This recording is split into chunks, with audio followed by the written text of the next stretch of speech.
just got in, and I've been thinking a lot recently about how people get opportunities. They seemingly come from absolutely nowhere, and they can be a bit intimidating for us.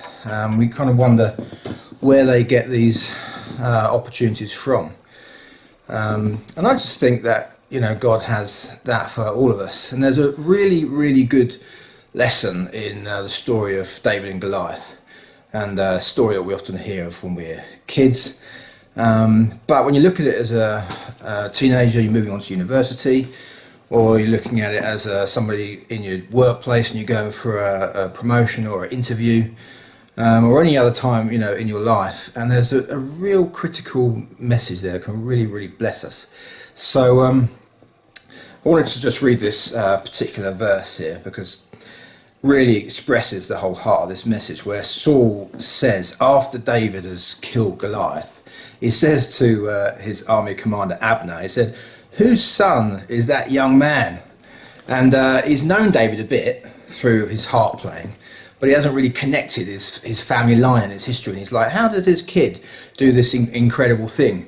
And so he wants to find out how he was able to do that. Well, the story goes later on that we'll find out, because David tells us how that actually came to be. But I want you to think about a few people that have come literally from nowhere. Think about Arsene Wenger. When he came to Arsenal, if you're a sports fan, they used to say, "Arsene who?"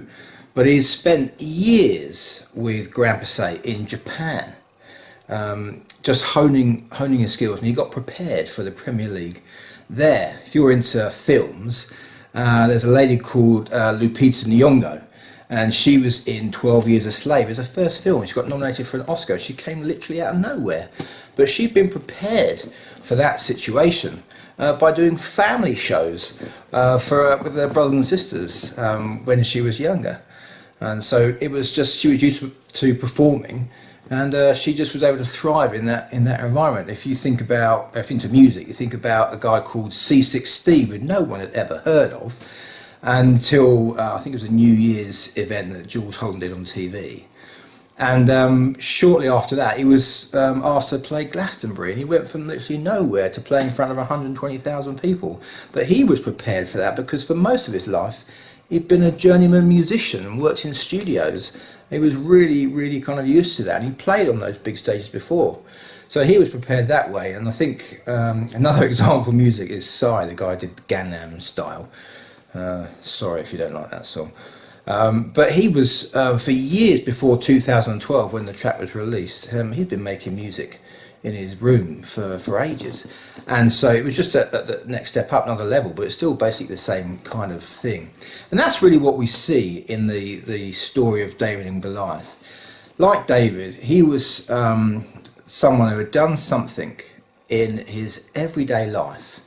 And then when everyone realised what it was that he'd been doing, and they saw it in a different environment, they were all completely amazed. David had been prepared in secret, prepared in the background, and suddenly he came out, killed Goliath, and looked like he'd been ready for it all his life. Now here's the thing, when he was asked by King Saul, how on earth are you going to do this? How are you going to defeat Goliath? None of my men have been able to do it, and nor have I. David says this in 1 Samuel chapter 17 verse 38. Let's look at verse 34. But David said to Saul, "Your servant has been keeping his father's sheep. When a lion or a bear came and carried off a sheep from the flock, I went after it, struck it and rescued the sheep from its mouth. When it turned on me, I seized it by its hair, struck it and killed it." Just imagine that. "Your servant has killed both the lion and the bear. This uncircumcised Philistine will be like one of them, because he has defied the armies of the living God." You can sense his chest puffing out now. He's really getting confident. "The Lord who delivered me from the paw of the lion and the paw of the bear will deliver me from the hand of this Philistine." And Saul is so kind of stunned, he just said, "Go, and the Lord be with you." The kind of proper thing that you should say. David was prepared by lions and bears. That's what had happened. In the background, David had been fighting these lions, fighting these bears, and God had prepared him for Goliath that way. This was war orthodox back to David. He'd done this all the time, just happened to be a human. But he was always the underdog. He was always used to seizing the advantage and taking over and beating the person who had the odds stacked in their favour.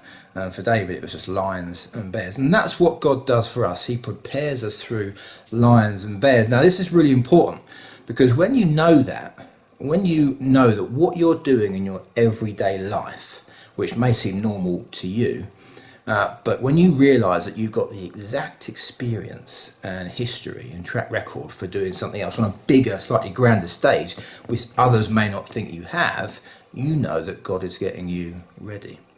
And so when David is confronted with this situation, he actually has 3 people that actually speak their voice, speak their words against him, because they haven't seen what he's done in the past and they don't think he's ready for it.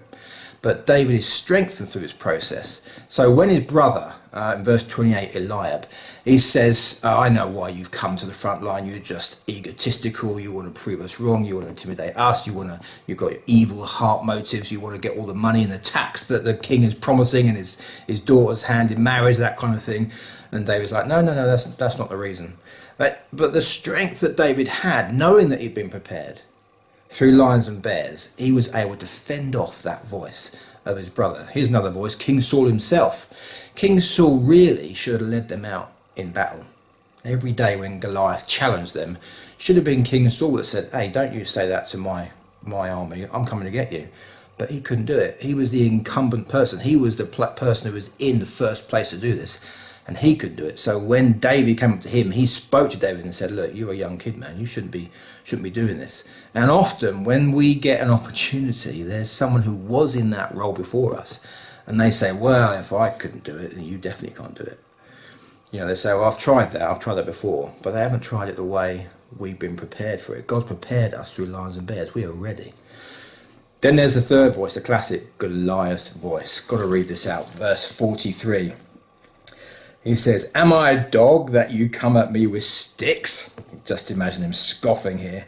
And the Philistine cursed David by his gods. Come here, he said, and I'll give your flesh to the birds of the air and the beasts of the field. This is real kind of fighting talk, isn't it? Trash talking, trying to intimidate him beforehand. But David doesn't listen to any of that. God's prepared him through lions and bears. He is ready. So he actually says to him, no way. And he reads out, let me just give you the verse here. He reads out verse 45. David said to the Philistine, you come against me with sword and spear and javelin, but I come against you in the name of the Lord Almighty, the God of the armies of Israel, whom you have defied. This day the Lord will hand you over to me, and I'll strike you down and cut off your head. Today I will give your carcasses of the Philistine army to the birds of the air and to the beasts of the earth. Because that's exactly what he'd done with the bears and the lions. That's exactly what he'd done. All those gathered here will know that it is not by sword or spear that the Lord saves, for the battle is the Lord's, and he will give all of you into our hands. Fantastic. Well, you know, this principle was not just in David's life, it's throughout the Bible. You think about one of Jesus' disciples, Peter. Jesus said to him, you've been catching fish, now come and catch men. God prepares through lions and bears. Peter was ready. He knew how to catch fish. He knew the tactics, the strategy, the patience, the wisdom that is needed. And then Jesus said, let's employ that and let's catch men with that. You think about the Apostle Paul. He's the same. He was trained for writing the New Testament and tackling all the issues of Jews and Gentiles getting saved together, and how to have problems with the law in the Old Testament and freedom in Christ and all that kind of stuff, because he'd been trained under the Pharisees. He'd read the law through and through. He knew exactly what he was talking about. God prepares through lions and bears. He was ready. Now, if someone has said to Paul, you're going to write the whole New Testament, you're going to read it, and thousands and millions of people are going to read it years later, he might have been a little bit intimidated, but he was just ready. He was just ready. He wrote those letters and God used them. So that's the way, you know, that God prepares them. So think about your situation. Maybe you're in a church and you love singing around the house. Well, get involved in the worship team. God prepares through lions and bears. That's your lions and bears singing around the house. Got a lovely voice. Just let everyone else hear it. You're ready for it. What about What about you're off to uni, you've led a Bible study in school, you're ready to help lead the CU. You're ready to get involved in a house group with adults in a church that you set your heart on, that you get to join. God prepares through lions and bears, and what you've done secretly in the past that people haven't seen, you're just perfectly prepared for what it has for you. Now, what about in your career? What about if you're really good at organising? You're like really tidy and neat around the house. Not everyone has that gift, but you can use that and become an office manager. And you just sit down at the interview and tell them how organised you are, and that is music to certain managers' ears, because some people are completely disorganised.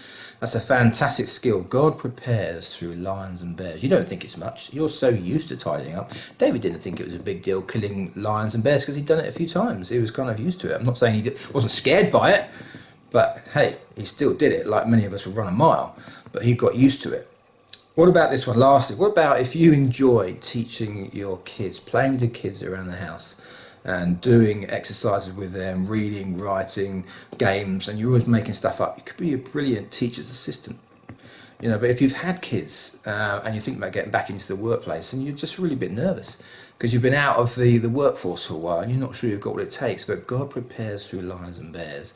And what you've been doing with your kids in the house is going to be amazing for the kids in the school. So other people are going to say spectacular, but to you, you're just going to say, oh no, I'm just kind of used to it. Others are going to be really surprised by what you do, and you're going to be thinking, you're going to be surprised at their surprise, because you're just totally used to it. But these skills that you have, they're transferable, and God prepares you in one environment and then moves you into another, and something incredible can happen. So just don't succumb to familiarity and think, oh well, lots of people can do this. They can't. God prepares through lions and bears.